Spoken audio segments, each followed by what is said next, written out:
Bapak Ibu Saudara sekalian, dimanapun Anda berada, salam jumpa dari kami Yayasan Imam Ahmad Rajani dalam seri pengajaran firman Tuhan. Kami sampaikan shalom dari Rumah Pemulihan Segala Bangsa, The House of Restoration for All Nations, yang terletak di Desa Kembe 1, Kabupaten Minahasa, Sulawesi Utara. Baik, hari ini kita akan menyambung seri pengajaran kita dari bulan November yang lalu. Itu adalah Imam Ahmad Rajani atau Royal Priesthood di dalam seri yang ke-7D pada yang lalu di bulan November, dan sekarang kita lanjut dengan seri ke-7 Romawi E. Baik, kita akan membaca ayat pokok kita yang terambil dari surat 1 Petrus pasal yang kedua ayat 9 sampai dengan ayat yang ke-10. Dalam hitungan yang ketiga kita akan membacanya bersama-sama. 2, 3. Tetapi kamulah bangsa yang terpilih, imamat yang rajani, bangsa yang kudus, umat kepunyaan Allah sendiri, supaya kamu memberitakan perbuatan-perbuatan yang besar dari Dia yang telah memanggil kamu keluar dari kegelapan kepada terangnya yang ajaib. Kamu yang dahulu bukan umat Allah, tetapi yang sekarang telah menjadi umatnya, yang dahulu tidak dikasihani, tetapi yang sekarang telah beroleh belas kasihan. Itulah saudara dan saya dari setiap kaum, bangsa, suku, dan bahasa. Baik Bapak Ibu saudara sekalian, menyambung seri kita pada waktu yang lalu, kita akan melihat ada dua zaman. Pada zaman perjanjian lama, jabatan imam adalah sangat strategis, sakral, mulia, dan agung. Sehingga apabila para imam dan imam besar hidupnya tidak sesuai dengan kehendak Tuhan, mereka berdosa, menyimpang dari jalan Tuhan, berbuat jahat di hadapan Tuhan dalam menjalankan tugas dan tanggung jawabnya, maka dapat menyebabkan tidak ada kemuliaan, atau dalam bahasa Ibrani disebut dengan ikabod, dan manifestasi kehadirannya di bumi di antara umatnya. Jadi ini sangat merugikan sekali umat. Itu tergantung daripada bagaimana ketaatan kekudusan daripada seorang imam atau imam besar yang dipercayakan. Dan kita tahu kemuliaan itu akan sirna, dan kita bisa baca itu dalam kitab Keluaran pasal 24 ayat 16 sampai 18, bagaimana ketika Musa menghadap Tuhan di Gunung Sinai, tentangan Horeb, dan kemuliaan Tuhan menutupinya. Kemudian pada pentabisan kemah pertemuan juga, bagaimana imam-imam tidak tahan berdiri karena kemuliaan Tuhan turun di atas kemah pertemuan itu, yang lebih khusus lagi di atas ruang Maha Kudus. Dan kemudian juga di dalam kitab 2 Tawarik pasal yang ke-7 ayat 1 sampai 3, di mana the temple of God Salomo ketika ditabiskan, maka imam-imam tidak tahan berdiri karena kemuliaan Tuhan turun menyelimuti atau melingkupi dari bait Allah tersebut. Jadi persoalan di sini adalah sudah bisa melihat bagaimana kemuliaan Tuhan itu selalu ada menyertai umatnya di dalam pertemuan antara Tuhan dengan umatnya lewat media adalah kemah pertemuan. Dan kita bisa baca itu di dalam kitab Keluaran 40 ayat 34 sampai 38. Lalu awan itu menutupi kemah pertemuan, the tabernacle of meeting, dan kemudian Tuhan memenuhi kemah suci, sehingga Musa tidak dapat memasuki kemah pertemuan sebab awan itu hinggap di atas kemah itu, dan kemuliaan Tuhan memenuhi kemah suci. Apabila awan itu naik dari atas kemah suci, berangkatlah orang Israel dari setiap tempat mereka berkemah. Tetapi jika awan itu tidak naik, maka mereka pun tidak berangkat sampai hari awan itu naik. Sebab awan Tuhan itu ada di atas kemah suci pada siang hari, dan pada malam hari ada api di dalamnya di depan mata seluruh umat Israel pada setiap tempat mereka berkemah. Jadi dia merupakan payung raksasa untuk bisa dapat menaungi umat Israel ketika berjalan pada siang hari di padang gurun, di padang belantara dengan suhu panas yang sangat menyengat. Kemudian pada malam hari cuaca dingin yang luar biasa itu juga bisa dapat mereka dihangatkan, dan juga mereka dapat memiliki lampu raksasa untuk bisa menerangi mereka selama mereka berkemah di padang gurun. Karena waktu itu yang diperkirakan oleh para teolog bahwa kurang lebih ada 3 juta sampai 3,5 juta orang Israel yang keluar dari tanah perbudakan Mesir.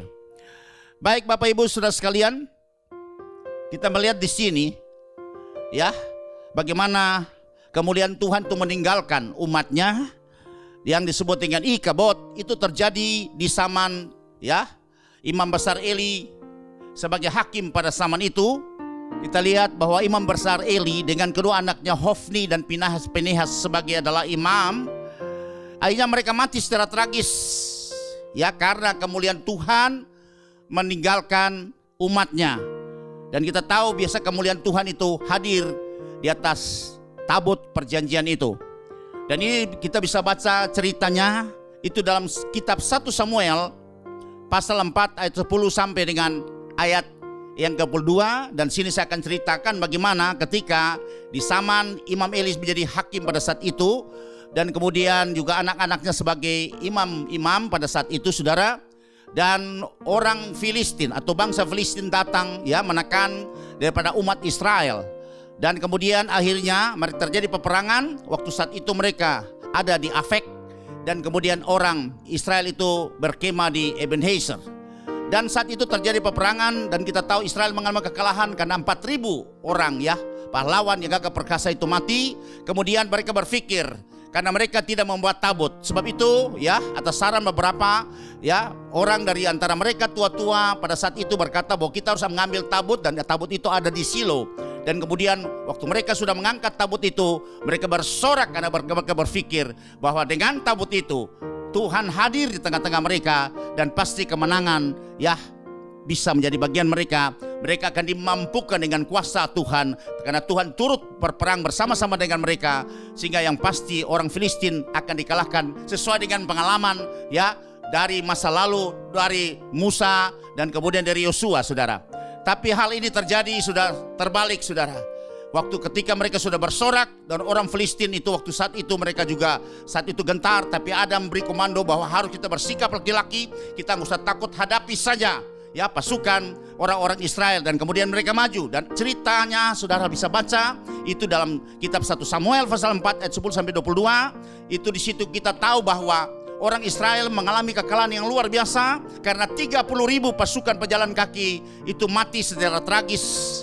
Dan orang Israel lari tunggang langgang, dan salah satu orang dari suku Benyamin datang melapor itu peristiwa ini kepada Imam Eli. Dan ketika Imam Eli mendengar itu bahwa Hofni dan Pinehas juga sudah tewas pada peperangan dengan orang Filistin saat itu, dan kemudian dia yang sudah tua, dan kemudian dia begitu sangat ya berat sekali, dia gemuk sekali, dan dia jatuh, dia lagi duduk dia di depan pintu kemah, dia jatuh dan patah lehernya, dan dia meninggal. Jadi sudah 3 orang meninggal saat itu, orang-orang yang sangat dihormati, orang-orang yang betul-betul punya jabatan yang sangat strategis saat itu, saudara. Karena satu sebagai imam besar, dan kemudian 2 anaknya itu sebagai imam-imam yang mengatur semua persembahan orang-orang Israel pada saat itu, saudara. Kemudian istri daripada Pinehas yang sudah dalam kondisi hamil tua, ketika dia mendengar suaminya meninggal, dan juga ketika dia mendengar bahwa tabut ya perjanjian itu telah dirampas oleh orang Filistin, maka dia shock seperti itu. Dan saat itu juga dia melahirkan. Tapi ketika dia melahirkan, dan dia juga mati ya, dia mati saat melahirkan. Tapi sebelum dia mati ya, dia mengalami keadaan yang sekarat itu, dia memberi nama anak yang lahir itu dengan nama Ikabod, saudara. Haleluya, saudara. Artinya ya kemuliaan Tuhan telah lenyap. Artinya kemuliaan Tuhan telah meninggalkan Israel. Itu kita baca dalam kitab 1 Samuel pasal 4 ayat yang ke-21. Demikian bunyinya, ia menamai anak itu Ikabod, katanya telah lenyap kemuliaan dari Israel, karena tabut Allah sudah dirampas, dan karena mertua dan suaminya juga sudah meninggal, saudara. Tragis sekali. Maka saudara perhatikan di sini ya, kemuliaan Tuhan meninggalkan umatnya gara-gara baik imam besar maupun imam-imam itu hidup tidak kudus di mata Tuhan, hidup tidak dalam ketaatan, berdampak, saudara, ya kepada seluruh umat Israel pada saat itu, karena Tuhan meninggalkan mereka, sehingga tidak ada pembelaan baik ancaman dari luar maupun juga persoalan-persoalan di antara mereka ya pada saat itu, saudara. Nah, ini yang kita bisa lihat, saudara, seperti itu. Kemudian peristiwa yang terjadi lagi kita bisa melihat pada poin yang kedua. Sesudah imam besar Eli dan Hofni Pinehas dan juga istri daripada Pinehas itu meninggal, maka tabut Tuhan itu telah dirampas oleh orang Filistin dan kemudian mereka meletakkan di dalam kuil daripada Dagon. Tapi waktu besoknya mereka melihat bahwa Dagon itu telah patah jatuh dan mukanya itu menyembah di depan tabut itu. Kemudian orang-orang Filistin mengalami hal yang luar biasa. Mereka ditimpa oleh borok-borok seperti itu. Akhirnya mereka berpikir bahwa semua malapetaka ini datang karena gara-gara tabut itu, saudara. Mereka hanya membawa pulang dan mereka melihat kalau sampai dia berbelok ke Bet-Semes di situ, berarti betul-betul yang penyebab daripada semua malapetaka yang terjadi di daerah orang Filistin itu pasti karena tabut itu. Dan betul, saudara, ketika mereka melihat, mereka pakai kereta kemudian ditarik oleh dua lembu sapi yang lagi menyusui itu seperti itu, saudara, sambil menangis meraung-raung sapi itu. Kemudian akhirnya berbelok sampai ke Bet-Semes. Dan sudah bisa melihat di situ orang Bet-Semes itu ngintip ke dalam tabut itu, dan ada 70 orang juga mati secara tragis ketika mereka mengintip tabut itu, saudara. Kemudian saudara itu bisa baca akhirnya orang-orang Bet-Semes ini juga membiarkan tabut itu juga untuk langsung dibawa ke Kiryat Yearim, daerah di mana kekuasaan daripada Israel saat itu. Dan kemudian mereka meletakkan tabut itu di rumah Abinadab. Dan kita tahu yang pasti berarti Abinadab ini adalah orang Lewi dan pasti dia punya jabatan adalah imam. Kalau tidak pasti dia akan mengalami masalah. Sebab tabut itu tidak bisa diurus atau dilayani orang-orang yang bukan jabatan imam dan bukan dari suku Lewi, saudara. Sehingga kita bisa tahu persis berarti walaupun secara eksplisit tidak ditulis bahwa Abinadab ini adalah suku Lewi atau seorang imam jabatannya, tapi ketika tabut itu kembali ke Kiryat Yearim, maka mereka meletakkan itu di rumah daripada Abinadab. Dan kemudian diurus oleh Eliezer juga yang dikuduskan, dan juga ada anak yang lain itu Usa dan Ahio, saudara, yang mengurus tabut itu di rumah mereka. Tapi Alkisah, saudara, bisa melihat di sini bahwa selama 20 tahun itu tidak ada berkat menyertai daripada umat Israel itu sendiri. Karena seluruh kaum Israel itu mengeluh kepada Tuhan karena mengalami tekanan dari orang Filistin, saudara. Jadi mereka tidak mengalami kemenangan karena mereka masih tetap mengalami tekanan dari orang Filistin, karena orang Filistin sangat optimis karena mereka sudah mengalahkan orang Israel pada waktu pertempuran yang lalu, sehingga meninggal pasukan Israel pejalan kaki itu sebanyak 30.000 orang, saudara. Kemudian tabut dirampas dan kemudian mereka mengalami malapetaka. Tapi sesudah tabut dikembalikan, kita melihat bahwa hadirat Allah belum ada di tabut itu. Makanya selama di rumah Abinadab itu tidak terjadi apa-apa. Tidak satu hal fenomena yang terjadi, tidak ada hal-hal yang ilahi terjadi. Selama itu berlangsung biasa-biasa saja, datar saja, dan itu selama 20 tahun. Akhirnya ketika Daud ditabiskan, dilantik menjadi raja Israel, maka Daud berkeinginan untuk mengumpulkan semua orang Lewi dan para imam, dan mereka akan menjemput tabut itu di rumah Abinadab, saudara. Dan apa yang terjadi, saudara? Kita lihat di sini, di rumah Abinadab tidak ada berkat sama sekali, tidak ada kehadiran Tuhan di sana. Tapi kita lihat pada poin A3, ketika tabut Tuhan itu dipindahkan ke Yerusalem dari rumah Abinadab, karena 20 tahun di sana, saudara lihat, Israel tidak mengalami berkat Tuhan, Israel tidak mengalami penyertaan Tuhan. Orang Israel, bangsa Israel juga mengalami tekanan dari musuh, khusus yang musuh utama mereka adalah bangsa atau orang-orang Filistin, saudara. Sehingga Israel dibawa tekanan dan mereka betul-betul sangat stres, saudara. Padahal tabut ada di tengah-tengah mereka, saudara. Dan sini persoalannya, karena kehadiran Tuhan itu tidak lagi ada di tengah-tengah umat Israel. Perhatikan, saudara, yang menentukan berarti adalah bagaimana imam besar yang dipercayakan Tuhan sebagai perantara antara Tuhan dengan umatnya saat itu, saudara. Karena mereka menyeleweng, mereka tidak taat, mereka menyimpang, hidup tidak sesuai dengan kehendak Tuhan, maka terjadi ikabot atau Tuhan, kemuliaan Tuhan meninggalkan umatnya, saudara. Dan sini kita lihat terjadi ketika ringan tabut ini mereka bawa pulang ke Yerusalem. Terjadi pas tepat berada di tempat pengirikan Nakon, terjadi di mana lembu yang memuat di atas kereta itu, saudara, tergelincir sehingga tabut itu hampir terguling, maka secara spontan Usa mengulurkan tangannya kepada tabut Allah itu. Lalu apa yang terjadi? Ya, sudah lihat, maka bangkitlah murka Tuhan terhadap Uzzah. Lalu Allah membunuh dia di sana karena keteledorannya itu. Ia mati di sana dekat tabut Allah itu, saudara. Ya, jadi berarti ini sudah korban berikutnya lagi. Sudah banyak korban dengan persoalan tabut ini, saudara. Dan kita bisa melihat sejak kemuliaan Tuhan meninggalkan, maka yang pasti imam besar Eli meninggal, anaknya imam-imam Hofni Pinehas meninggal, kemudian juga istri daripada Pinehas meninggal dan melahirkan anak yang disebut dengan Ikabod, karena kemuliaan Tuhan telah meninggalkan umat Israel, saudara. Dan itu korban selanjutnya terus terjadi, baik kepada 70 orang ya yang ada di Bet Semes, kemudian juga akhirnya anak daripada Abinadab ini dan imam juga yang pasti, saudara, juga meninggal ketika dia mengulurkan tangan untuk bisa dapat ya menolong, atau dia maksudnya baik, saudara, tapi dia nggak tahu bahwa kehadiran Tuhan, hadirat Tuhan sudah ada di tabut itu ketika mereka bawa pulang ya ke Yerusalem.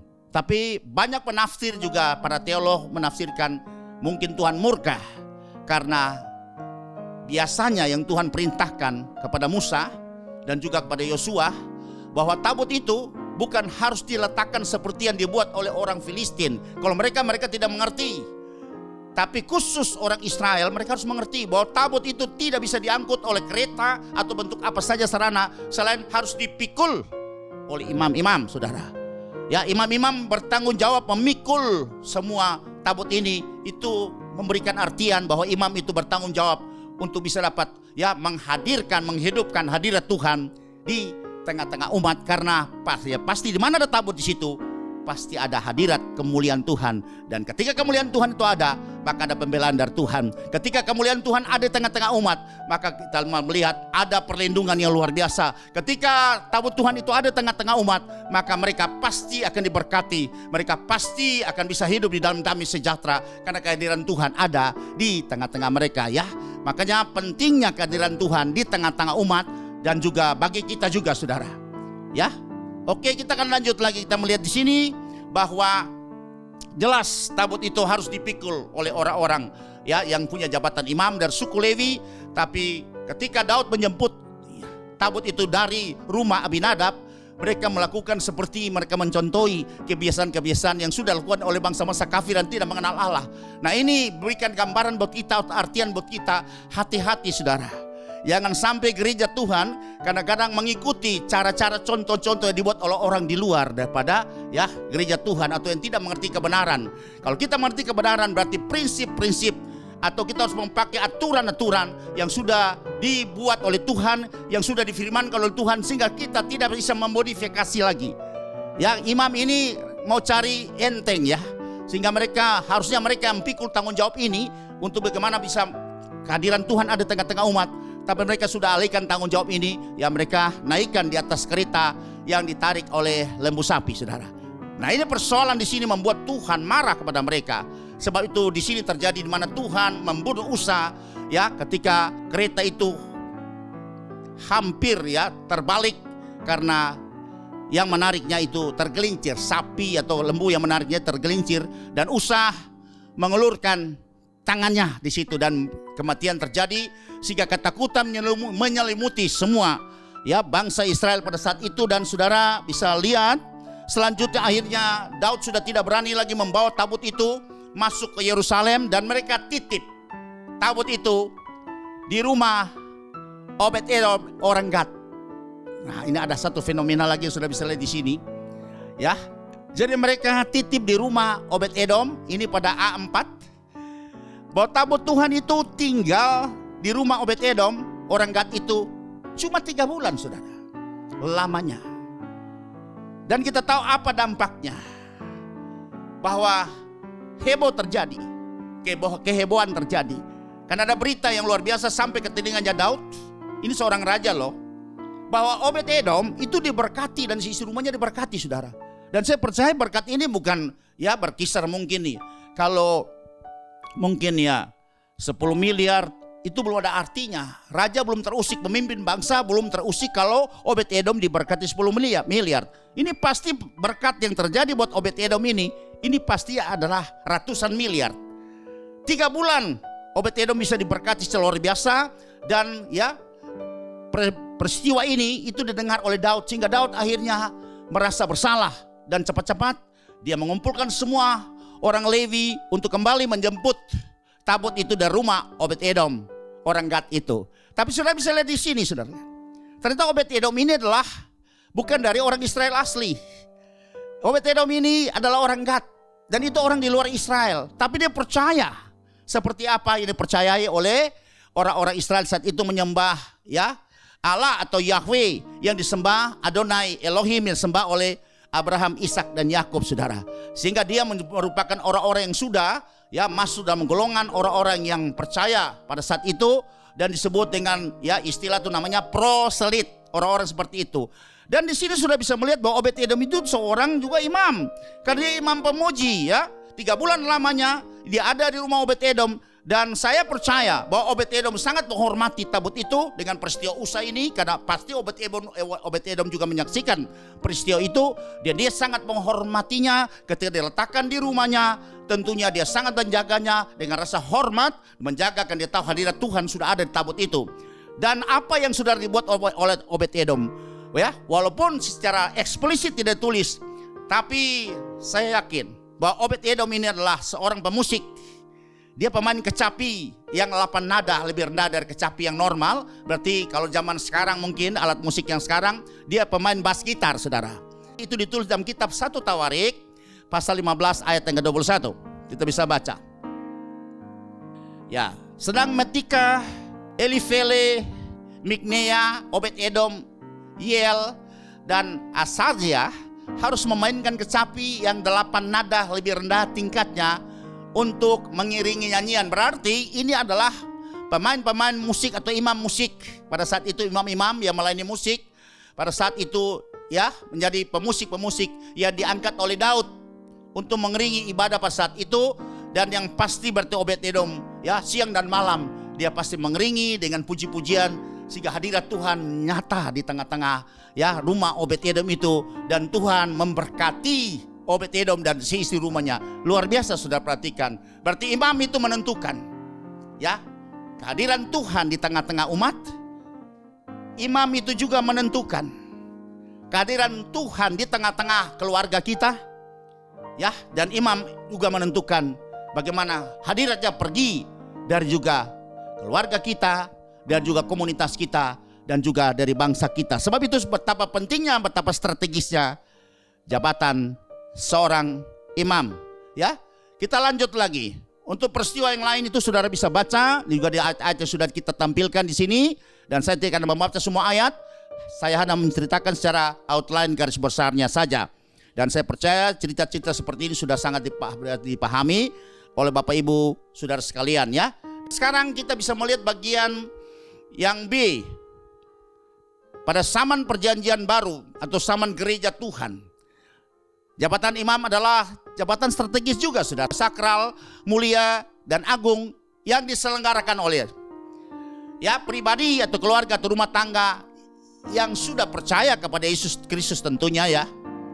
Sudah ditebus oleh darah Yesus dan sudah dibasuh dengan air dan diurapi oleh Roh Kudus ya, secara otomatis telah ditahbiskan untuk menjadi imam-imam ya. Dan kita tahu tugas dia adalah juga bisa dapat menghadirkan hadirat Tuhan di tengah-tengah pribadi dia, keluarga dia, komunitas dia, gereja Tuhan ya, di komunitas orang percaya. Dan kalau dia juga melayani dengan tidak taat, dengan tidak tulus, atau melakukan hal-hal yang jahat di mata Tuhan, atau melanggar semua ketetapan Tuhan dan hidup tidak kudus, berarti akhirnya bisa membuat kehadiran Tuhan dan kemuliaannya meninggalkan umat ya. Ketika Tuhan meninggalkan umat, ada peristiwa resiko yang terjadi, tidak perlindungan ya, pasti akan diserang dalam berbagai macam bentuk, baik roh jahat menggunakan tangan orang fasik, bisa juga terjadi kecelakaan yang luar biasa, bisa juga mereka mengalami masalah baik di ekonomi, di kesehatan mereka, ataupun kehilangan damai sejahtera, terintimidasi, hidup yang tidak bisa merdeka, hidup yang tidak dalam damai sejahtera, dalam ketenangan dan penuh dengan sukacita, karena kemuliaan Tuhan meninggalkan umatnya. Betapa pentingnya ya peristiwa ini, betapa pentingnya jabatan ini, sehingga kita bisa menghargainya. Setiap kita yang telah dipanggil untuk bisa dapat menjalankan tugas-tugas keimaman ini, sudah perhatikan ya, kita semua sebagai imamat yang rajani, seperti yang ditulis dalam 1 Petrus 2 ayat 9 tadi kita sudah baca, tetapi kamu adalah bangsa yang terpilih, imamat yang rajani, bangsa yang kudus, umat kepunyaan Allah sendiri, ya, untuk kita dapat ya memberitakan perbuatan-perbuatan yang besar dari Dia yang telah memanggil ya kita keluar dari kegelapan kepada terangnya yang ajaib. Dan itu adalah jabatan saudara dan saya. Betapa kita menjadi orang yang luar biasa, orang yang spesial, karena kita menjadi bangsa atau keluarga yang terpilih. Kita menjadi imamat yang rajani atau imam-imam yang merajai. Kemudian kita ya menjadi orang yang spesial atau His own special people, atau bangsa yang mengkuduskan dirinya untuk semua Tuhan dan menjadi umat kepunyaan Allah sendiri, supaya kita menjadi alat Tuhan untuk menyampaikan terang Tuhan di tengah-tengah angkatan atau bangsa yang berjalan di dalam kegelapan. Haleluya saudara. Sebab itu sudah lihat betapa luar biasa bahwa jabatan imam ini itu jabatan yang amat strategis, mulia, sakral dan agung di hadapan Tuhan, karena menentukan kehadiran dan ya menentukan kehadiran Tuhan dan menentukan juga bagaimana Tuhan meninggalkan umatnya. Sebab itu saudara perhatikan di sini ya, pribadi keluarga yang telah ditabiskan jadi imam itu harus lewat 3 proses. Yang pertama tentunya dia percaya kepada Yesus, maka semua utang darahnya telah ditebus. Dan kita tahu itu dalam surat 1 Petrus pasal yang pertama ayat 18 sampai 19, itu adalah penebusan dengan darah Yesus ketika mati di kayu salib. Maka Yesus telah membayar hutang darah kita semua manusia yang percaya kepada Dia, maka kita tidak berhutang lagi. Sebab ini luar biasa penebusannya saudara. Harus perhatikan bahwa ya kekristenan kita itu selamat bukan karena berbuat baik. Ya, setiap pelanggaran dan dosa dan kejahatan itu dianggap hutang. Siapapun juga pasti, entah orang itu dia ateis, dia tidak percaya Tuhan, tapi dia percaya bahwa alam akan menghukum setiap orang. Itu yang dikenal dengan hukum karma. Setiap orang yang berbuat salah dosa itu pasti akan ditimpa kemudian. Ada balasannya, ada karmanya. Sebab itu dalam hidup mereka punya prinsip, mereka harus hidup berbuat baik sehingga mereka tidak bisa ditimpa oleh karma. Walaupun mereka tidak percaya Tuhan, tapi mereka percaya bahwa ada hukum karma saudara. Nah, kita tahu persis bahwa selama hidup manusia tidak mungkin tidak ada yang pernah kita tidak berbuat dosa. Pasti kita pernah terlibat dengan kesalahan, kita juga pernah terlibat dengan dosa, sehingga tidak mungkin kita itu bebas daripada yang namanya dosa, pelanggaran dan kesalahan. Nah, pasti kita akan ditimpa oleh yang namanya karma itu. Tapi luar biasa saudara lihat, kalau agama yang lain, kepercayaan yang lain, mereka berkata bahwa semua dosa ya, kesalahan dan pelanggaran itu dapat ditutupi ya, dapat dibayar dengan cara kita ya berbuat baik atau katakanlah kita bersedekah. Tapi ternyata sudah lihat contoh yang telah saya berikan contoh beberapa waktu yang lalu, kalau kita berhutang ya dan kita sudah tidak mampu membayar hutang kita, terus kemudian cara kita melunasi dengan kita berbuat baik, hutang itu tidak pernah akan bisa dilunasi saudara. Ya, misalnya kita hutang di bank dan kita tidak bisa melunasinya, dan kemudian sudah jatuh tempo bank telah memperingati kita, dan kalau tidak akan membayar hutangnya, semua agunan kita berupa rumah atau yang berharga itu akan dilelang saudara. Nah, sebab itu sudah lihat, kemudian kita berbuat baik, dengan jalan kita bikin baksos, kita menolong orang-orang yang susah, kita memberkati janda, fakir miskin ya, anak yatim piatu. Itu kan tidak membuat hutang kita tuh bisa dilunasi di bank, kecuali kita bayar dulu. Ya, sesudah kita bayar, kemudian kalau kita mau berbuat baik itu urusannya nanti saudara. Tapi persoalan hutang karena perbuatan kesalahan dan dosa itu ada karmanya, ya kita harus mesti bayar, ya sebut dengan tumbal, itu tidak bisa ditutupi karena perbuatan baik. Sekali lagi tolong perhatikan, karena kita bersedekah. Nah pertanyaannya, kalau bersedekah, berapa banyak sedekah yang harus kita buat untuk bisa dapat menutupi hutang kita? Atau berapa lama kita harus berbuat kebaikan untuk bisa menutupi hutang kita? Itu sangat rancu sekali karena ukurannya tidak jelas saudara. Sebab itu di sini jelas bahwa Yesus Kristus itu yang dikirim Bapa, firman yang berinkarnasi jadi manusia. Perhatikan baik saudara, siap menjadi tumbal. Itu alasannya, salah satu alasan kenapa Yesus harus berinkarnasi menjadi manusia, supaya dia membayar semua hutang ya darah kita yang telah berbuat dosa, pelanggaran dan kesalahan, baik oleh moyang kita maupun kita dalam kebodohan kita yang mengerti kebenaran, supaya kita menjadi lunas dibayar. Dan disitulah kita bisa memperoleh yang namanya keselamatan. Dan kita lihat di sini, semua orang sudah berbuat dosa. Untuk menjadi imam perantara antara manusia dengan Tuhan, tentunya kita tidak layak. Makanya darah Yesus harus menebus kita. Ya, itu yang tertulis dalam surat 1 Petrus pasal yang pertama ayat 18 sampai 19. Sebab kamu tahu bahwa kamu telah ditebus dari cara hidupmu yang sia-sia yang kamu warisi dari nenek moyangmu itu, bukan dengan barang yang fana, bukan pula dengan perak atau emas, melainkan dengan darah yang mahal, yaitu darah Kristus yang sama seperti darah anak domba yang tak bernoda dan tak bercacat. Sebab itu sudah lihat, lewat salib itu maka semua ada penebusan. Lewat salib itu maka semua hutang darah kita telah dilunasi. Sebab itu sudah lihat, banyak orang tidak mengerti kenapa harus salib, saudara. Tapi salib itu menentukan mati hidup kita umat manusia. Karena salib itu, di belakang salib itu ada kemuliaan Tuhan. Di belakang salib itu ada pengampunan. Di belakang salib itu ada penebusan, saudara. Itu alasannya kenapa Yesus harus disalib. Dia orang benar, tidak pernah berbuat dosa, tapi dia pikul semua dosa umat manusia. Semua dosa yang kita buat, baik moyang kita maupun kita dalam kebodohan, itu ditimpakan, pelanggaran kita ditimpakan, kesalahan kita ditimpakan kepada Yesus. Dan dia menjadi orang yang sangat berdosa, terkutuk di atas kayu salib, untuk membuat kita hidup di bawah berkat Tuhan, membuat kita yang salah jadi benar, yang berdosa jadi hidup dalam kekudusan. Kita harus bersyukur kepada Tuhan, karena iman Kristen itu iman yang luar biasa. Sebetulnya lewat salib maka semua bisa terbayar lunas, ya, dan semua kita bisa jadi orang yang merdeka, orang yang bebas dari hutang kita, orang yang siap dipakai Tuhan dan bisa menikmati semua berkat Tuhan. Nah, sudah perhatikan di sini, ya, sebab untuk menjadi imam di zaman perjanjian baru sama, mereka juga harus tebus supaya mereka kudus dan benar di mata Tuhan. Kemudian baru mereka kemudian dibasuh dengan air. Ya, kalau perjanjian lama itu disebut dengan ditahirkan. Mereka menjadi tahir, menjadi suci, murni di hadapan Tuhan. Kalau kita di perjanjian baru itu kita kenal dibasuh dengan air, itu artinya dibaptis dengan air. Kemudian sesudah itu imam harus diurapi dengan Roh Kudus. Dan kita tahu di zaman perjanjian lama itu minyak urapan yang ditaruh di tanduk, kemudian dituangkan di atas kepala orang yang akan diurapi dalam hal ini. Dan kita tahu bahwa imam yang diurapi juga seperti Harun diurapi oleh Nabi Musa, dan minyak itu turun membasahi jenggot sampai ke jubahnya. Demikian cara pengurapan pada zaman perjanjian lama. Tapi zaman perjanjian baru, bagaimana Tuhan mengurapi setiap orang yang akan diangkat, ditahbiskan menjadi imam, itu dengan cara diurapi dengan Roh Kudus lewat baptisan Roh Kudus. Maka imam, setiap pribadi itu telah ditahbiskan menjadi imam, ya, dan dia bisa melayani sebagai imam yang siap akan menghadirkan, mempertahankan hadirat Tuhan, baik di tengah rumah tangganya, ya, di lingkungan komunitasnya, begitu juga di komunitas orang percaya, bahkan dimanapun dia berada, sebagai orang pribadi yang bisa menjadi perantara Tuhan dengan manusia, untuk bisa membawa hadirat dan kemuliaan Tuhan di tengah-tengah baik pribadi, komunitas maupun negara dan bangsa daripada kita sendiri. Haleluya, saudara.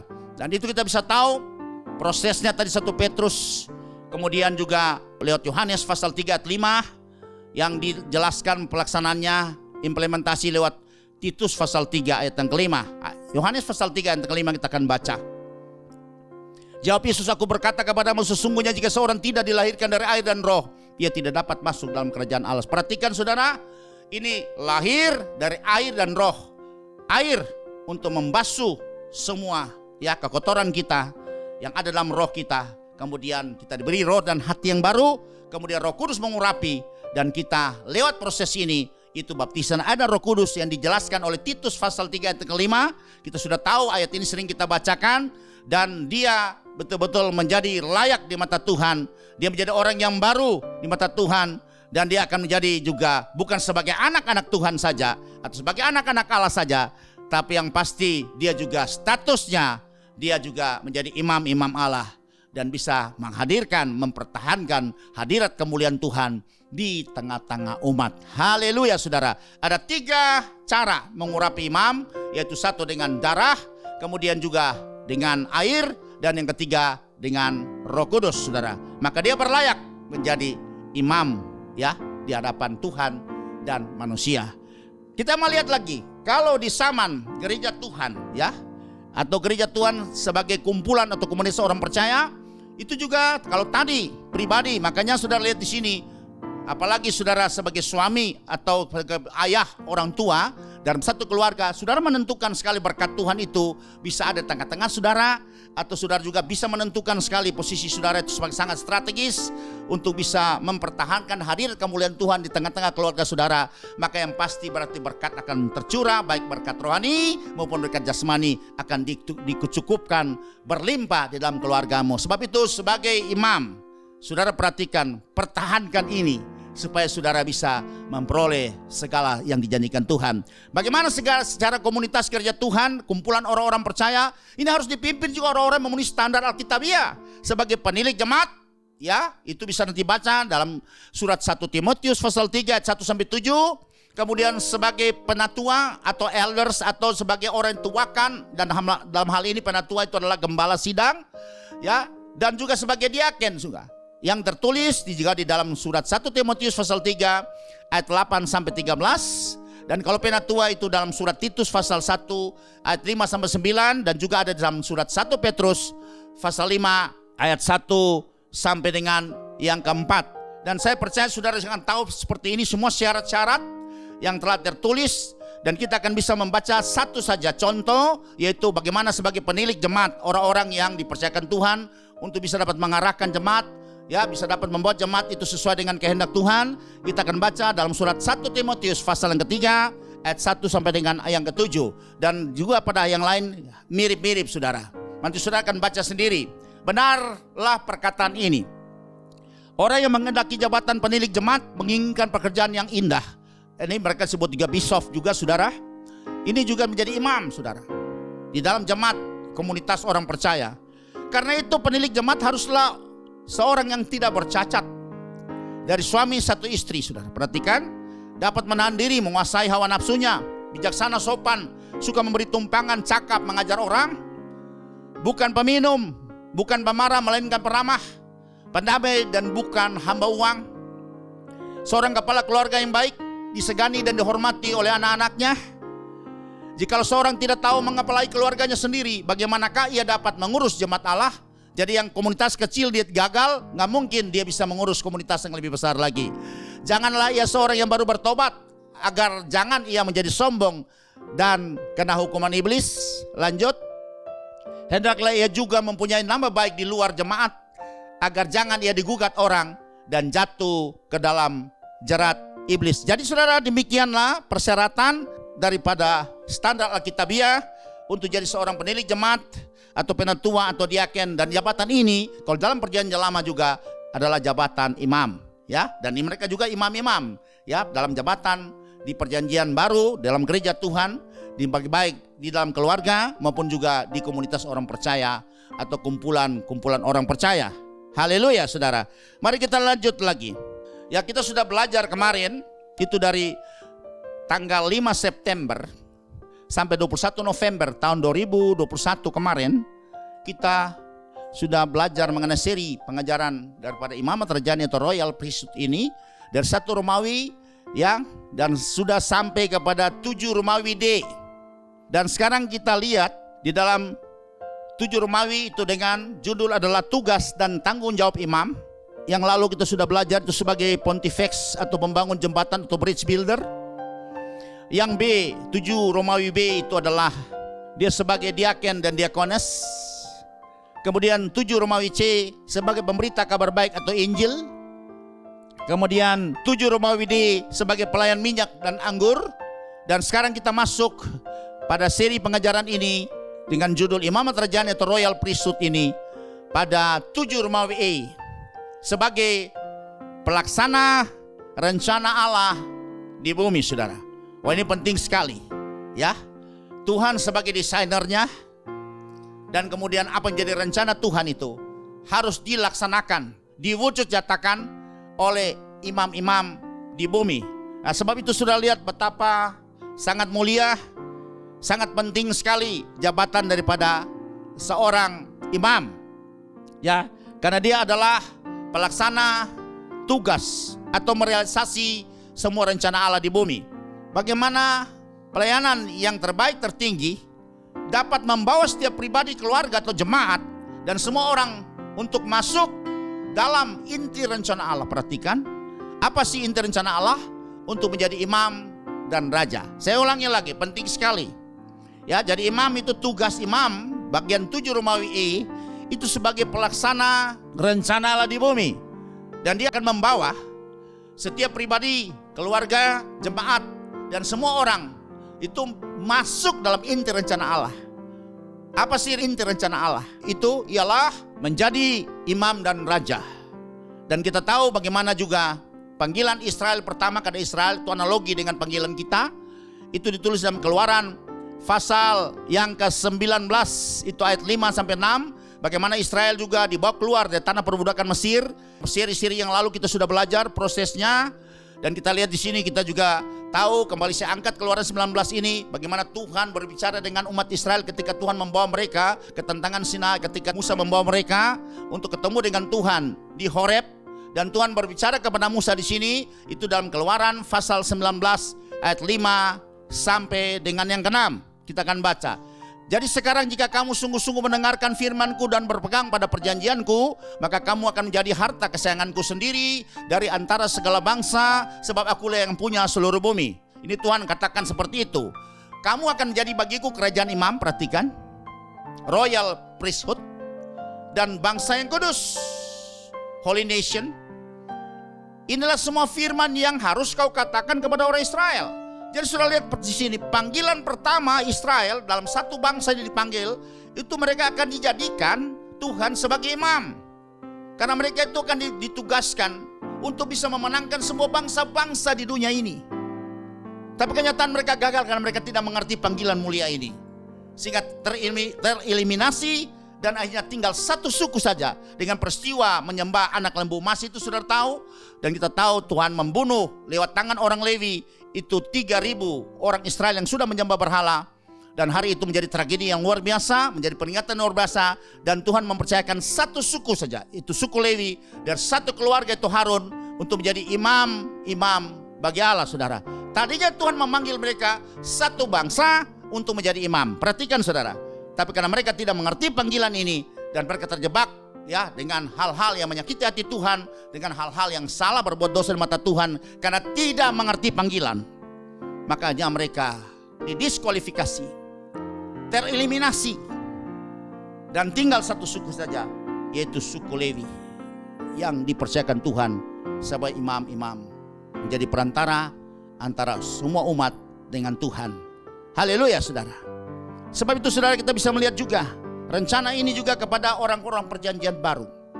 Ya, kita sebagai Israel rohani, bagaimana juga Tuhan bicara kepada 7 jemaat ya di Asia Kecil, yaitu pertama Efesus, kedua Smyrna, kemudian ketiga Sardis, keempat Tiatira, 5 Pergamus, ya, 6 Philadelphia dan 7 Laodikia. Tuhan berpesan juga dalam kitab Wahyu pasal yang pertama ayat 5 sampai dengan 6. Dan dari Yesus Kristus saksi yang setia, yang pertama bangkit dari antara orang mati dan yang berkuasa atas raja-raja bumi ini. Bagi Dia yang mengasihi kita dan yang telah melepaskan kita dari dosa kita oleh darahnya, berarti ada tujuan utama apa? Dan yang telah membuat kita menjadi satu kerajaan. Kerajaan seperti apa? Yang memerintah itu menjadi imam bagi Allah. Bapaknya, bagi Dialah kemuliaan dan kuasa sampai selama-lamanya. Amin. Jadi Tuhan berpesan kepada 7 jemaat bahwa panggilan mereka keluar untuk ditebus, untuk mereka akan menjadi imam untuk bisa menjalankan sistem kerajaan sorga di bumi. Dan juga itu tertulis dalam kitab Wahyu pasal yang kelima ayat 9 sampai dengan ayat yang ke-12 kita akan bacanya. Ini penting sekali. Dan mereka menyanyikan suatu nyanyian baru, katanya, engkau layak menerima gulungan kitab itu dan membuka meterai-meterainya, karena engkau telah disembelih dan dengan darahmu engkau telah membeli mereka bagi Allah dari tiap-tiap suku dan bahasa dan kaum dan bangsa. Dan engkau telah membuat mereka menjadi suatu kerajaan, perhatikan, dan menjadi imam-imam bagi Allah kita. dan mereka akan memerintah sebagai raja di bumi, saudara. Jadi sistem pemerintahan kerajaan sorga itu di bumi yang dijalankan oleh orang-orang yang dipercaya untuk menjabati tempat jabatan yang strategis ini, yang mulia dan agung ini adalah sebagai imam-imam yang merajai. Kemudian lanjut pada ayat yang ke-11, maka aku melihat dan mendengar suara banyak malaikat sekeliling takhta, makhluk-makhluk dan tua-tua itu jumlah mereka berlaksa-laksa dan beribu-ribu laksa. Katanya dengan suara nyaring, anak domba yang telah disembelih itu layak untuk menerima kuasa dan kekayaan dan hikmat dan kekuatan dan hormat dan kemuliaan dan puji-pujian. Saudara lihat, luar biasa sekali. Dan itu kuasa ini juga diberikan kepada imam. Yesus sebagai imam besar, dan kita juga sebagai imam-imam juga bisa menerima kekuasaan ini. Kita bisa menerima kekayaan ini, dan kita bisa menerima hikmat ini. Kita juga bisa menerima kekuatan ini. Kita bisa menerima hormat ini dan kemuliaan ini, dan juga puji-pujian atau berkat-berkat yang daripada Tuhan itu sendiri ketika kita dipercayakan menjabati jabatan yang sakral mulia ini sebagai imam-imam kudus Allah itu sendiri. Haleluya, saudara. Nah, sebab itu saudara perhatikan di sini, berarti rencana luar biasa atau inti rencana Allah. Karena Yesus mati khusus untuk menjadikan kita dari semua bangsa, kaum, suku dan bahasa untuk masuk dalam panggilan yang mulia ini. Inti rencana Allah ini untuk menjadi imam dan raja. Sebab itu saudara lihat di sini ada 3 poin yang perlu kita pelajari pada 7 Romawi ini hari ini. Itu sebagai pelaksana rencana Allah di bumi. Yang pertama adalah mendirikan dan memperkenalkan kerajaan Allah di bumi. Itu lewat pemberitaan Injil kerajaan Allah. Jadi lewat pemberitaan Injil kerajaan Allah disebut dengan Gospel of the Kingdom of God. Itu tertulis dalam Matius 24 ayat yang ke-14. Dan Injil kerajaan ini, perhatikan, Injil kerajaan ini akan diberitakan seluruh dunia menjadi kesaksian bagi semua bangsa. Sesudah itu barulah tiba kesudahannya. Jadi sudah lihat, ini adalah satu nubuatan, ini kehendak sempurna daripada Bapa kita di sorga, bahwa Injil kerajaan ini harus diberitakan, harus diketahui oleh semua bangsa di seluruh dunia ini menjadi kesaksian. Baru sesudah itu tiba kesudahannya. Sebab itu, kalau Injil ini belum sampai ke setiap bangsa, belum pernah dengar Injil kerajaan ini, maka Tuhan belum akan datang, saudara. Kita lihat lanjut juga ada ayat yang lain. Kita bisa baca juga di dalam Injil Markus pasal yang pertama ayat 14 sampai dengan yang ke-15. Sesudah Yohanes ditangkap, datanglah Yesus ke Galilea memberitakan Injil Allah. Sebenarnya ini adalah Injil kerajaan Allah. Cuma versi Lembaga Alkitab Indonesia itu jadi Injil Allah. Padahal Injil kerajaan Allah. Makanya di sini Yesus menyampaikan itu the gospel of the kingdom of God. Saudara perhatikan jadi dia menyampaikan, dia preaching the gospel of the kingdom of God. Jadi dia menyampaikan Injil kerajaan Allah. Ini penting sekali karena kerajaan Allah itu bicara kerajaan imam. Kerajaan surga atau kerajaan Allah itu akan diperintahkan dijalankan oleh sistem pemerintahan imamat yang rajani. Kemudian kita lihat lanjut lagi ayat 15. Katanya, waktunya telah genap, kerajaan Allah sudah dekat. Bertobatlah dan percayalah kepada Injil, saudara. Apakah Injil itu? Injil itu adalah Yesus Kristus adalah Tuhan dan Juru Selamat yang telah mati, dikuburkan, bangkit, dan telah naik ke sorga. Siapa yang percaya akan diselamatkan.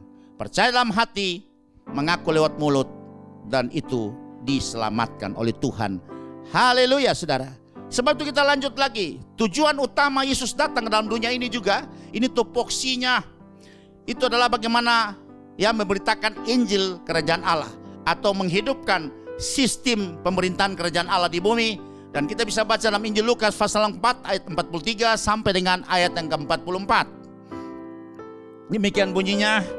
Tetapi ia berkata kepada mereka, juga di kota-kota lain aku harus memberitakan Injil kerajaan Allah, sebab untuk itulah aku diutus. Inilah tupoksinya Yesus. Yang lalu kita telah pelajari bagaimana tupoksinya Yohanes datang. Dia datang khusus juga untuk memberitakan Injil Kerajaan Allah dan membaptis. Ya, saudara, itu tupoksinya Yohanes. Tapi kalau Yesus datang ini, tupoksinya, tugas pokok dan fungsi adalah dia memberitakan Injil Kerajaan Allah di bumi saat itu. Sebab itu kan segera didirikan sistemnya untuk mengambil alih kerajaan, ya, sistem kerajaan setan yang mau berkuasa sejak manusia jatuh dalam dosa di Taman Eden. Untuk itulah Yesus katakan, aku diutus. Ayat selanjutnya, dan ia memberitakan Injil dalam rumah-rumah ibadat di Yudea. Jadi Yesus kemana-mana, baik di luar, di dalam rumah ibadat, di sinagog semua diberitakan Injil. Tapi bukan Injil sembarangan, adalah Injil Kerajaan Allah. Haleluya, saudara. Perhatikan, kita akan lanjut sebagaimana sebagai pelaksana rencana Allah di bumi. Kemudian poin yang kedua, kehadiran Yesus dan juga ditindaklanjuti oleh kita sebagai orang-orang percaya yang sudah ditabiskan sebagai imam-imam Allah, baik dengan darah Yesus maupun ya dibasuh dengan air dan diurapi dengan Roh Kudus. Tugas kita harus mengembalikan kebenaran dan kekudusan kepada umat manusia, bukan oleh karena melakukan hukum Taurat. Perhatikan lagi ya. Ya, karena Yesus datang ini, dia harus kembali mengembalikan kebenaran yang sesungguhnya dan kekudusan kepada umat manusia pada zaman itu, dan tentunya ditindaklanjuti oleh kita sebagai imam-imam Allah baik di zaman sekarang ini. Itu bukan karena melakukan hukum Taurat, ya, karena kebenaran itu tidak ada dalam hukum Taurat, saudara, tapi kebenaran itu ada dalam Yesus, iman kepada Yesus. Sebab itu saudara bisa lihat di sini berapa ayat ini saya tampilkan, tapi saya senang kita akan baca di dalam Injil Yohanes pasal 8 ayat 31 sampai 32. Maka katanya kepada orang-orang Yahudi yang percaya kepadanya pada saat Yesus ada di bumi itu waktu itu, jikalau kamu tetap dalam firman-Ku, kamu benar-benar adalah murid-Ku. 32. Dan kamu akan mengetahui kebenaran, dan kebenaran itu akan memerdekakan kamu dari apa? Dari keterikatan hukum Taurat saat itu yang mengikat sekali, sehingga umat tidak berdaya karena mereka tidak mampu melakukan seluruh daripada isi hukum Taurat. Satu saja tidak bisa mereka lakukan, maka semua yang mereka lakukan itu adalah gagal, tidak berguna, tidak berdampak sama sekali. Ya, sebab itu saudara perhatikan, mereka menjadi orang yang diperbudak, tidak bisa merdeka. Maka Tuhan bilang, kau membawa kebenaran ini, dan kebenaran inilah yang akan memerdekakan kamu. Dan ayat yang sangat terkenal sekali kita kenal itu dalam Yohanes pasal 14 ayat ke-6, Yesus berkata, ya, kata Yesus kepadanya, akulah jalan dan kebenaran dan hidup. Tidak ada seorang pun yang datang kepada Bapa kalau tidak melalui aku. Melalui Yesus, bukan melalui melakukan hukum Taurat. Sudah perhatikan. Begitu juga kita bisa baca juga di dalam ya Yohanes pasal 17 ayat yang ke-17. Kuduskan mereka dalam kebenaran, dan firman-Mu adalah kebenaran. Haleluya, saudara. Mari saya mau angkat ini dalam surat Roma pasal 3 ayat 20. Karena mengembalikan kebenaran dan kekudusan ya kepada umat manusia itu dari sejak Yesus hadir sampai sekarang itu bukan karena melakukan hukum Taurat, tapi betul-betul beriman kepada Yesus dan melakukan firman Kristus. Pada dikatakan di sini pada Roma 3 ayat 20, sebab tidak seorang pun yang dapat dibenarkan di hadapan Allah oleh karena melakukan hukum Taurat. Karena justru oleh hukum Taurat orang mengenal dosa. Galatia 2 ayat yang ke-16 lebih menguatkan lagi. Kamu tahu bahwa tidak seorang pun yang dibenarkan oleh karena melakukan hukum Taurat. Sudah jelas ya. Makanya sekarang ada yang menganjurkan kembali ke Taurat. Wah, saya bilang ini konyol juga, saudara. Tetapi hanya oleh karena iman dalam Kristus Yesus. Karena Yesus membawa kebenaran yang sempurna, Taurat itu hanya pengiring sampai mencapai kita ya tiba pada saat ya kebenaran yang sesungguhnya, kebenaran yang real itu lewat Yesus Kristus. Maka Taurat tidak berlaku lagi buat kita. Sebab itu kami pun telah percaya kepada Kristus Yesus, supaya kami dibenarkan oleh karena iman dalam Kristus dan bukan oleh karena melakukan hukum Taurat. Sebab tidak ada seorang pun yang dibenarkan oleh karena melakukan hukum Taurat. Sebab itu tugas imam hari ini, bagaimana bisa mengembalikan kebenaran yang hakiki, kebenaran yang sejati lewat iman kepada Kristus, lewat firman-Nya, bukan Taurat, supaya juga membawa juga mereka kepada kekudusan yang sesungguhnya. Ya, kita bisa baca itu di dalam surat 1 Petrus pasal yang pertama ayat 13 sampai dengan yang ke-20. Ini penting sekali, saudara. Dikatakan di sini hidup dalam kekudusan dan kasih persaudaraan. Itu ada dari lembaga Alkitab memberikan perikop ya pada pasal ini, saudara. Sebab itu siapkanlah kalbudimu, waspadalah dan letakkanlah pengharapanmu seluruhnya atas kasih karunia yang dianugerahkan kepadamu pada waktu penyataan Yesus Kristus. Hiduplah sebagai anak-anak yang taat dan jangan turuti hawa nafsu yang menguasai kamu pada waktu kebodohanmu. Tetapi hendaklah kamu menjadi kudus di dalam seluruh hidupmu, sama seperti Dia yang kudus yang telah memanggil kamu. Ini yang harus kita mulai sampaikan kepada semua orang, untuk supaya mereka bisa hidup kudus dan benar di hadapan diri Tuhan. Maka mereka menjadi menikmati kemuliaan dan hadirat Tuhan. Inilah tugas imam-imam di akhir zaman ini. Ayat selanjutnya, sebab ada tertulis, kuduslah kamu, sebab aku kudus. Ayat yang lain katakan, di dalam surat Ibrani katakan juga, tanpa kekudusan orang tidak mungkin bisa bertemu dengan Tuhan. Ayat lanjut, dan jika kamu menyebutnya Bapa, yaitu Dia yang tanpa memandang muka menghakimi semua orang menurut perbuatannya, maka hendaklah kamu hidup dalam ketakutan, taat tentunya, hormat, selama kamu menumpang di dunia ini. 18. Sebab kamu tahu bahwa kamu telah ditebus dari cara hidupmu yang sia-sia, yang kamu warisi dari nenek moyangmu, itu bukan dengan barang yang fana, bukan pula dengan perak atau emas. 19. Melainkan dengan darah yang mahal, itu darah Yesus yang tercurah di atas bukit Golgota, yaitu darah Kristus yang sama seperti darah domba yang tak bernoda dan tak bercacat. 20. Ia telah dipilih sebelum dunia jadikan, tetapi karena kamu Ia baru menyatakan dirinya pada akhir zaman. Kita menjadi orang yang berbahagia, saudara, mendapat penebusan bukan dengan darah anak domba binatang atau darah anak lembu, tapi kita ditebus dengan darah anak domba Allah yang kudus, mulia, dan amat mahal itu. Itulah saudara dan saya, ya, untuk bisa dapat jadi imam-imam yang bisa dapat ya mengembalikan, melaksanakan semua rencana Allah di bumi ini, supaya kebenaran dan kekudusan itu bisa memerintah di seluruh dunia ini. Haleluya, saudara. Kita lanjut lagi pada bagian yang ketiga dari pelaksana rencana Allah di bumi adalah tugas imam dari 7 Romawi ini. Yang ketiga ini sudah lihat, perhatikan, tugas imam ini adalah mengembalikan otoritas kerajaan sorga di bumi kepada manusia. Ya, perhatikan ya. Tugas imam ini sebagai pelaksana rencana Allah adalah supaya otoritas kerajaan surga itu dikembalikan kepada manusia di bumi ini. Dan kita bisa melihat proses peralihan kuasa itu. Otoritas menyangkut kuasa yang diberikan kepada orang bumi untuk bisa dapat mendirikan kerajaan surga dengan sistem pemerintahan imamat yang kerajani untuk menguasai seluruh bumi ini. Dan kita tahu bahwa kuasa itu pertama adalah dimiliki oleh Bapa Surgawi. Dia adalah Allah yang Maha Kuasa.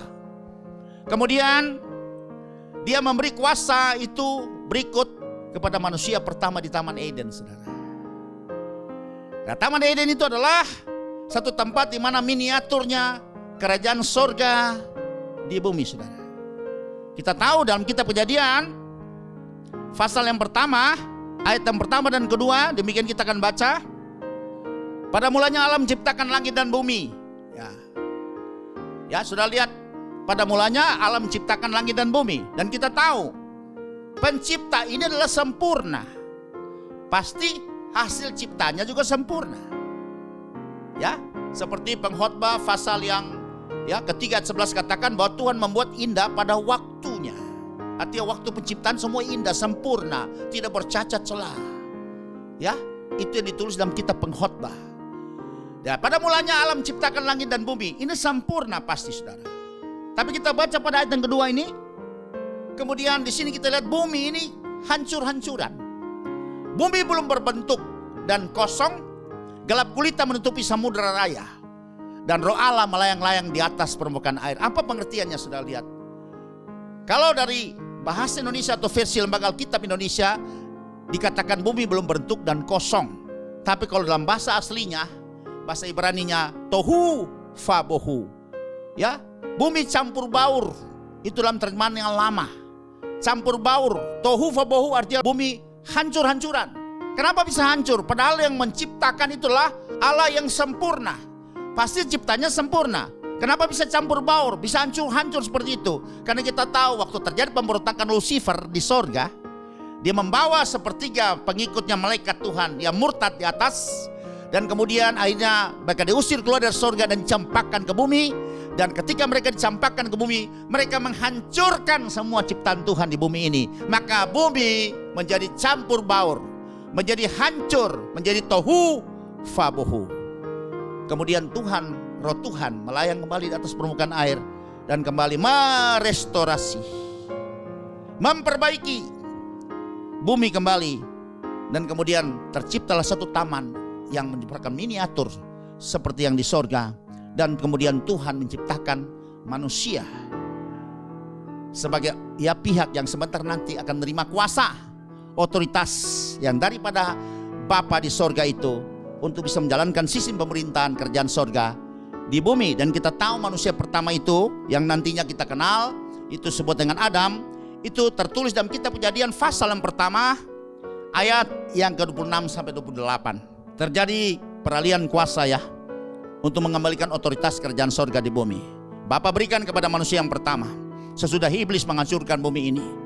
Berfirmanlah Allah, baiklah kita menjadikan manusia menurut gambar dan rupa kita, supaya mereka berkuasa atas ikan-ikan di laut, dan burung-burung di udara, dan atas ternak, dan atas seluruh bumi, dan atas segala binatang melata yang merayap di bumi. Perhatikan, supaya mereka berkuasa atas seluruh hasil ciptaan yang ada di bumi, baik di laut maupun di udara maupun di darat. Lanjut ayat yang ke-27. Maka Allah menciptakan manusia itu menurut gambarnya, menurut citranya, menurut image-nya, ya, menurut gambar Allah diciptakannya dia, laki-laki dan perempuan diciptakannya mereka. 28. Allah memberkati mereka, lalu Allah berfirman kepada mereka, beranak cuculah dan bertambah banyak, penuhilah bumi dan taklukkanlah itu, berkuasalah atas ikan-ikan di laut dan burung-burung di udara dan atas segala binatang yang merayap di bumi. Jadi sudah lihat ada kata berkuasa. Berkuasa tadi pada ayat yang ke-26 itu Tuhan ciptakan pertama ketika Tuhan sudah merestorasi kembali bumi itu.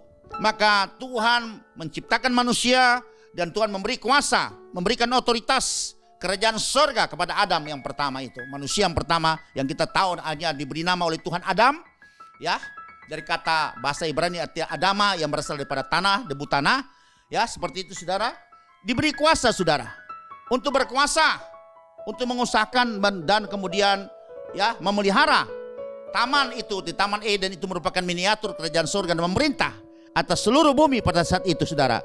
Tapi apa yang terjadi saudara? Ketika kuasa itu diberikan, maka manusia yang pertama dengan istrinya ketika Tuhan ciptakan ya perempuan itu, mereka terperangkap di dalam tipu daya iblis dan akhirnya mereka jatuh dalam dosa ya. Kemudian mereka berontak kepada semua ketetapan Tuhan, perintah Tuhan, di mana kita tahu persis bahwa pohon yang di dalam taman itu Tuhan bilang ada dua pohon, satu pohon kehidupan dan satu pohon kematian, yaitu pohon tentang pengetahuan yang baik dan yang jahat. Tuhan bilang ketika kau makan yang ini, maka pada hari itu kau mati. Tapi ternyata atas bujuk rayuk iblis mereka makan, mereka melanggar, ya, mereka memberontak kepada perintah Allah itu dan mereka jatuh dalam dosa. Dan kita tahu akhirnya mereka diusir dari Taman Eden itu. Diusir keluar Taman Eden berarti keluar dari otorita kerajaan sorga. Kitab Kejadian pasal yang ketiga ayat 23 sampai dengan yang ke-24. Lalu Tuhan Allah mengusir dia itu adalah Adam dan istrinya Hawa dari Taman Eden supaya ia mengusahakan tanah dari mana ia diambil. Lalu ia menghalau manusia itu dan di sebelah timur Taman Eden ditempatkanlah beberapa kerub dengan pedang yang bernyala-nyala dan menyambar-nyambar untuk menjaga jalan ke pohon kehidupan. Apa tujuannya? Tuhan kirim malaikat Tuhan, yaitu kerub, untuk menjaga dengan pedang yang bernyala-nyala supaya Adam dan Hawa itu tidak bisa masuk kembali dan memakan pohon kehidupan. Ketika mereka makan pohon kehidupan, mereka akan hidup dalam dosa sampai selama-lamanya. Itulah kasih Tuhan menjaga supaya Adam tidak bisa hidup dalam dosa selama-lamanya. Karena sejak mulai jatuh itu, Tuhan sudah punya rencana untuk bisa menyelamatkan umat manusia ya lewat anak Yesus Kristus yang disebut dengan proto evangelion atau proto evangelism.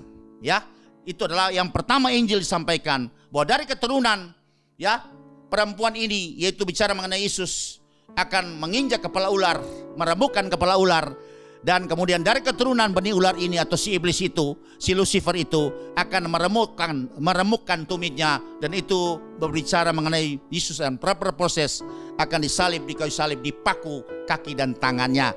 Haleluya saudara. Jadi Adam dan Hawa akhirnya keluar dari otoritas kerajaan sorga, diusir keluar, dan akhirnya kekuasaan di bumi ini tadinya dikuasai oleh mereka diambil alih oleh iblis. Ya, dan kita bisa tahu ketika sesudah Yesus dibaptis air dan Roh Kudus, maka Roh Kudus membawa dia ke padang gurun, dan di sana dia akan puasa tinggal 40 hari, ya, tidak makan apa-apa. Dan sesudah dia lapar, maka iblis datang menggoda dia, menguji dia dengan makanan, karena iblis ingin selalu menghancurkan semua rencana kerajaan Allah. Kalau Adam dan Hawa juga dihancurkan rencana kerajaan Allah ini dengan makanan, maka hal serupa yang sama juga ya, Yesus yang kembali ditugaskan untuk membangun sistem kerajaan surga di bumi yang akan ditindaklanjuti oleh imam-imam nanti, ini tetap sama caranya. Iblis datang menggoda juga dengan makanan, saudara perhatikan, untuk menghancurkan semua ya rencana Allah yang sangat luar biasa itu. Maka dia datang, dia menggoda, dan kita bisa baca dalam Injil Lukas pasal yang keempat ayat 5 sampai dengan 8, ketika Yesus sesudah dibaptis air Roh Kudus dibawa di padang gurun, dia berpuasa 40 hari tidak makan apa-apa. Kemudian dia membawa Yesus ke suatu tempat yang tinggi, dan dalam sekejap mata ia memperlihatkan kepadanya semua kerajaan dunia. Perhatikan. Ya, Yesus tadi digoda untuk bikin ya, supaya kalau engkau anak Allah, ya, roba batu ini jadi roti. Yesus bilang tidak. Seperti ada firman bahwa manusia tidak hidup hanya karena roti saja atau makanan jasmani saja, tapi firman yang keluar dari mulut Allah. Kemudian dia belum puas juga, dia masih dengan strategi lain lagi. Dia membawa Yesus untuk bisa melihat seluruh kerajaan dunia. Kemudian dikatakan seperti ini pada ayat yang ke-6. Kata iblis kepadanya, segala kuasa itu serta kemuliaannya akan kuberikan kepadamu, sebab semuanya itu telah diserahkan kepadaku. Itu dia diserahkan, dia yang curi, dia ambil dengan cara dia merayu Adam dan Hawa, dan kemudian akhirnya mereka jatuh dalam dosa, dan otoritas itu berpindah kepada dia, kuasa itu. Maka dia katakan semua itu telah diserahkan kepadaku, dan aku memberikannya kepada siapa saja yang kukehendaki. Tuhan tidak protes, Tuhan tidak membantah, Tuhan tidak koreksi pernyataan iblis ini. Karena memang saat itu kuasa ada dalam tangannya. Ya, makanya iblis itu berkuasa di bumi ini, saudara.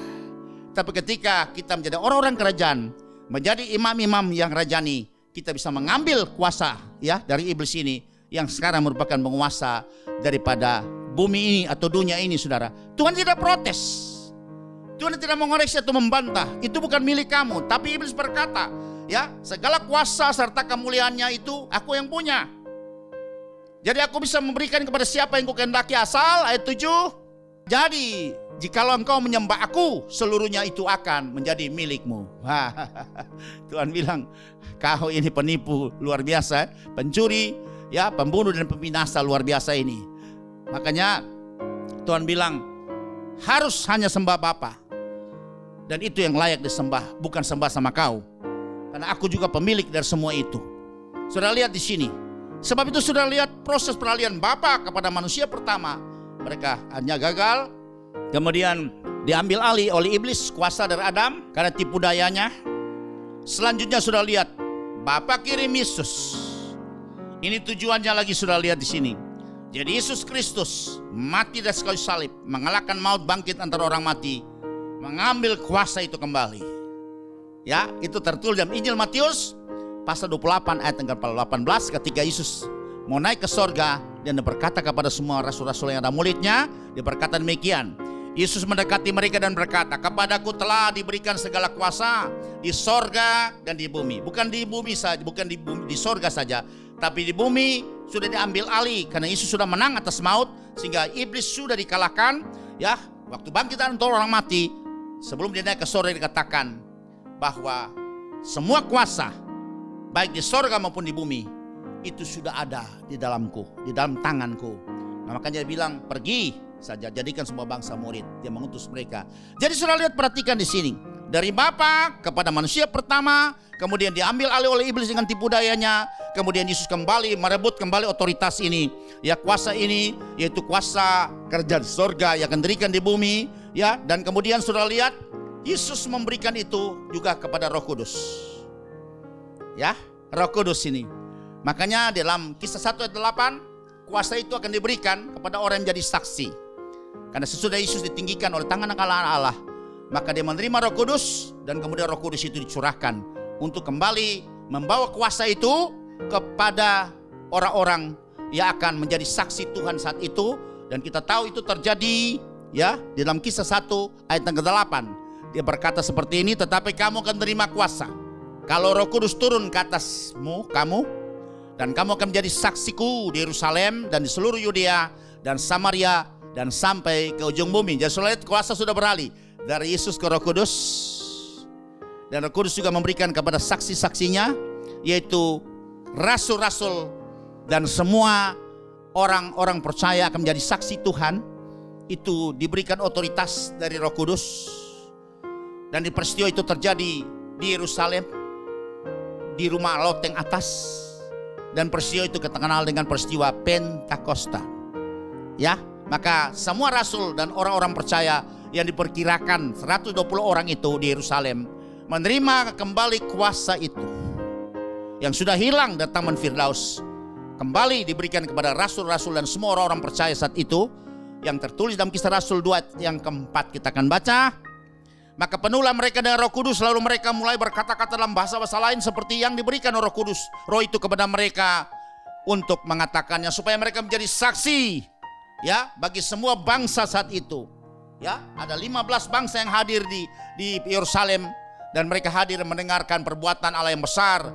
Yesus yang telah disalibkan itu telah bangkit menjadi Tuhan dan Kristus, dan siapa yang percaya akan diselamatkan. Sehingga otoritas itu telah diberikan kepada rasul-rasul dan orang percaya.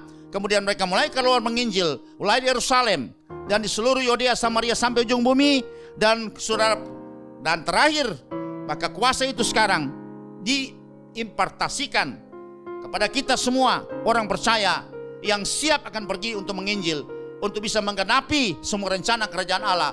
Dan Injil kerajaan ini akan diberitakan di seluruh dunia, menjadi kesaksian bagi semua bangsa. Sesudah itu baru tibalah kesudahannya. Sebab itu Tuhan berkata, Tuhan Yesus berkata kepada semua orang yang percaya, ya, dia katakan bahwa ya akan pergi, dan dia akan menyertai dengan kuasa itu, yang kita akan bisa baca dalam Injil Markus pasal yang ke-16 ayat 15 sampai dengan yang ke-18. Ini adalah amanat agung versi Injil Markus. Lalu ia berkata kepada mereka, "Pergilah ke seluruh dunia, beritakanlah Injil kepada segala makhluk.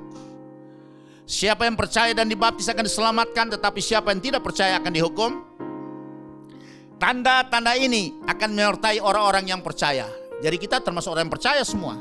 Ya, sudah dipanggil untuk masuk dalam rencananya menjadi imam. Ya, akan disertai dengan tanda-tanda ini atau kuasa ini. Mereka akan mengusir setan-setan demi namaku. Mengusir setan harus pakai kuasa kerajaan, saudara. Ya, kemudian mereka akan berbicara dalam bahasa-bahasa yang baru bagi mereka ini, bicara dalam bahasa roh.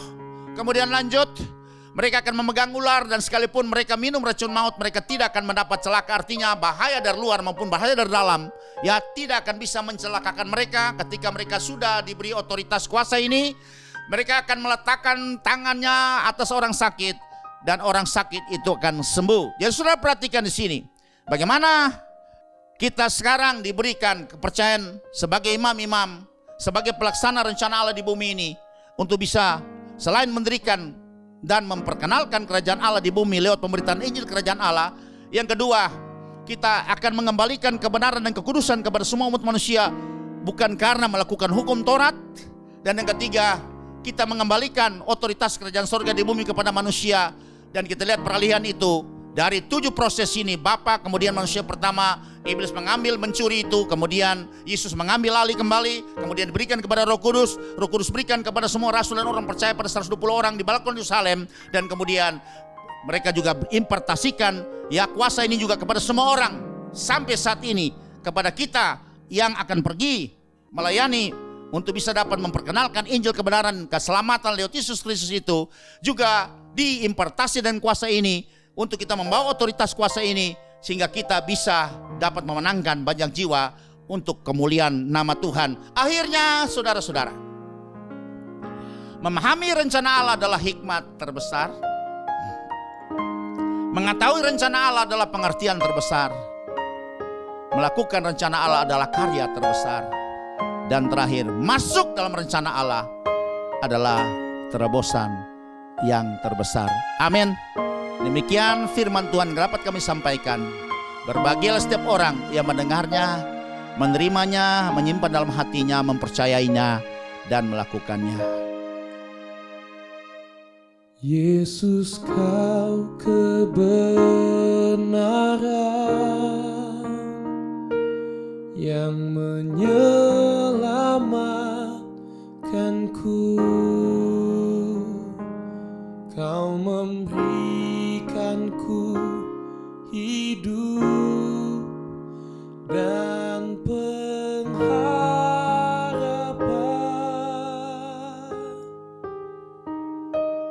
Ku ikut kehendak-Mu, ku perlu anugerah-Mu. Ku nyatakan janjiku kepadamu.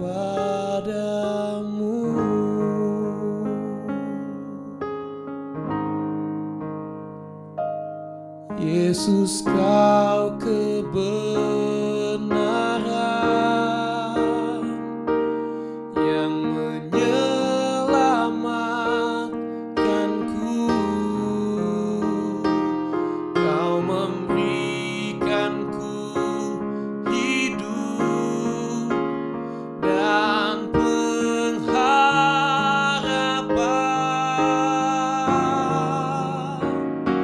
Ku ikut kehendak-Mu, ku perlu anugerah-Mu. Ku nyatakan janjiku kepadamu.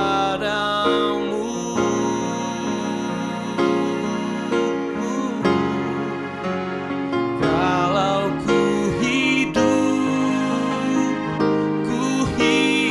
bagi-Mu, hatiku tetap menyembah-Mu.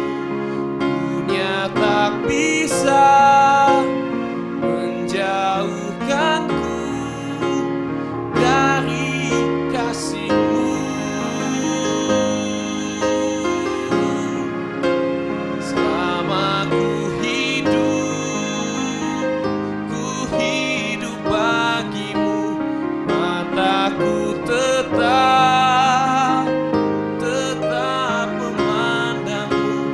Dunia tak bisa menjauhkanku dari kasih-Mu. Oh, kalau ku hidup bagi-Mu, hatiku tetap menyembah-Mu. Dunia tak bisa menjauhkanku dari kasih-Mu. Selama ku hidup bagi-Mu, mataku tetap memandang-Mu. Dunia tak bisa menjauhkanku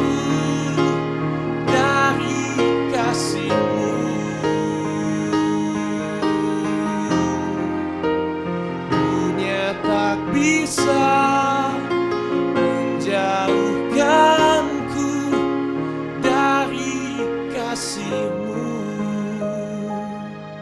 Oh, dunia tak bisa menjauhkanku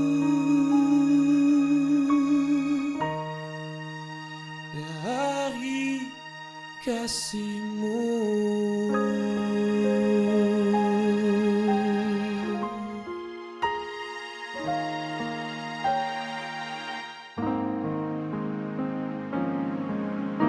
Kita akan berdoa.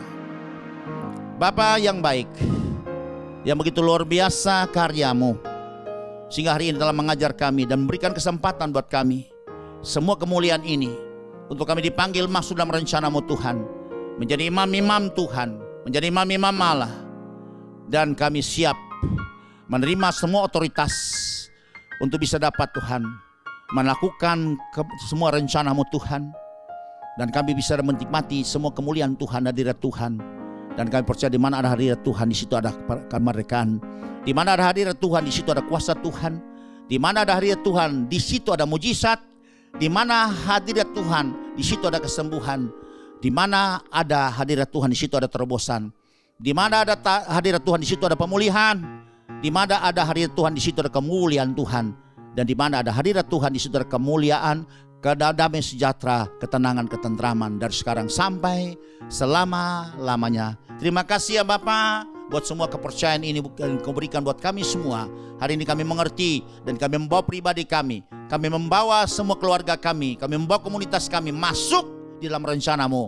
Itu adalah terobosan terbesar di zaman ini sebelum Engkau datang pada kali yang kedua. Hamba terbatas dalam menguraikannya, tapi kami percaya Roh Kudus yang ada pada kami semua akan turut bekerja, akan meremahi firman ini, sehingga kita bisa mengerti lebih detail lagi, meneguhkan di hati kita, untuk kita bisa dapat mengambil bagian dalam membangun sistem kerajaan sorga di bumi. Terima kasih Bapa dalam sorga. Kami percaya ketika firman sampaikan, maka pemulihan terjadi. Ketika firman disampaikan, maka kesembuhan terjadi. Ketika firman disampaikan, ada kelepasan terjadi. Ketika firman disampaikan, yang beban berat akan diberikan kelegaan. Ketika firman disampaikan, yang punya masalah, persoalan, pergumulan akan diberikan jalan keluar. Ketika firman disampaikan, ada kelepasan. Ketika firman disampaikan, akan timbul damai sejahtera, ketenangan, ketentraman di dalam hati kita. Terima kasih Bapa dalam surga. Semua rancangan kuasa kegelapan di alam roh untuk mendatangkan kecelakaan bahkan maut, baik lewat terbang rumah sakit, pisau operasi, begitu juga virus, bakteri, kuman, untuk apa saja, tangan orang fasik juga ingin mencelakakan kita, atau lewat bencana alam, juga lewat Tuhan, kecelakaan lalu lintas, kami tolak, kami katakan tidak akan terjadi. Kami akan baik-baik, sehat-sehat keadaannya, karena kami percaya Engkau Tuhan sumber damai sejahtera itu akan menguduskan kami seluruhnya, baik roh kami, baik jiwa kami, tubuh kami akan terpelihara sempurna sampai Tuhan Yesus datang pada kali yang kedua. Akhirnya, saudara-saudaraku yang Tuhan Yesus kasihi, terimalah berkat ini. Tuhan Yesus akan memberkati dan melindungi engkau kemanapun engkau pergi dan berada. Tuhan Yesus akan menyinari engkau dengan wajahnya dan memberikan kita semua kasih karunia, sehingga kita menjadi orang yang hebat, extraordinary. Kita menjadi orang yang excellent, unggul, jadi kepala bukan ekor, baik di bidang pendidikan, kuliah kita, usaha pekerjaan kita, atau dimanapun kita bekerja. Tuhan Yesus akan menyinari kita dengan wajahnya. Tuhan Yesus akan menghadapkan kita dengan wajahnya dan memberikan kita damai sejahtera yang berkelimpahan, yang melampaui segala akal dan pikiran kita, yang terpelihara di dalam hati kita. Terimalah berkat ini di dalam nama Bapa, Tuhan Yesus dan Roh Kudus. Kita semua terima berkat ini, sama-sama katakan amin. Amin. Shalom, Tuhan memberkati. Kita ketemu pada seri pengajaran firman Tuhan pada minggu yang akan datang.